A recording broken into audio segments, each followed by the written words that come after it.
नमस्कार दर्शक बंधु मु इंदु आपण मानक स्वागत करुच्ची मोर यूट्यूब चैनल ओडिशा टिप्स को।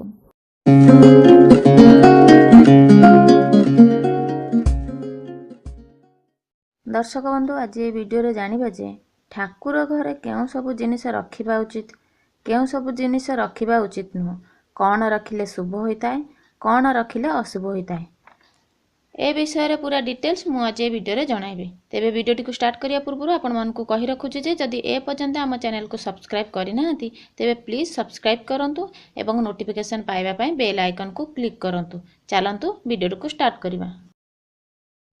प्रत्येक व्यक्ति वास्तु हिसाब रे ठाकुर घर को तैयारी करिथांती।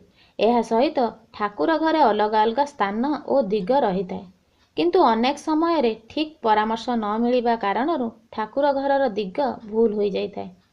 कुहा जाए कि एपरी भूल करिबा द्वारा आपणक घरे एहार कुप्रभाव पड़ी थाए। वास्तुशास्त्र अनुसार घरर पूजा स्थान ऐशन्य कोण बा उत्तर पूर्व दिगरे करिबा शुभ होइथाए। एही दिगरे ठाकुर घर रहिबा द्वारा आपणक घरे सकारात्मक शक्तिर संचार होइथाए।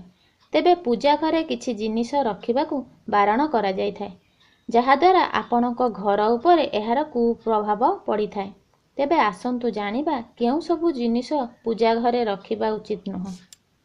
नंबर 1, पूजा घरे समस्ते गणेशंकर मूर्ति रखिबा पई पसंद करथांती, किंतु पूजा घरे 3टी गणेश मूर्ति रखिबा उचित नुहे। एहाकू अशुभ बोली कुहा जाय थाए। तेणु पूजा घरे गणेशंकर गोटिए मूर्ति रखंतु। नंबर 2, सेही परी पूजा घरे शंख रखिबा शुभ बोली कुहा जाय थाए, किंतु गोटिए शंख रखंतु। एकाधिक शंख रखिबाकू अशुभ कारक बोली कुहा जाय थाए। नंबर 3, जदि आपण भगवान शिवंकर भक्त तेबे पूजा घरे शिवलिंग रखिथांती। एहाकू शुभ बोली कुहा जाय थाए, किंतु मने रखंतु शिवलिंग केवल आंगुठी उच्चार ही रखंतु। एहाठारू बड़ शिवलिंग रखिबा अशुभ होइथाए। नंबर 4, शास्त्र अनुसार भांगी जाइथिबा मूर्ति पूजा घरे रखिबा उचित नुह। मूर्ति भांगी गले एहाकू नदी रे भसाई दियंतु। नंबर 5, सेही परी पूजा समय रे भंगा दीपर व्यवहार करंतु नहीं। शास्त्र अनुसार एहा अशुभ संकेत आनी थाए। आज पाई वीडियोटी एतिकी। आशा करूची आपण मानकु मोर ए वीडियोटी भल लागिथिबो।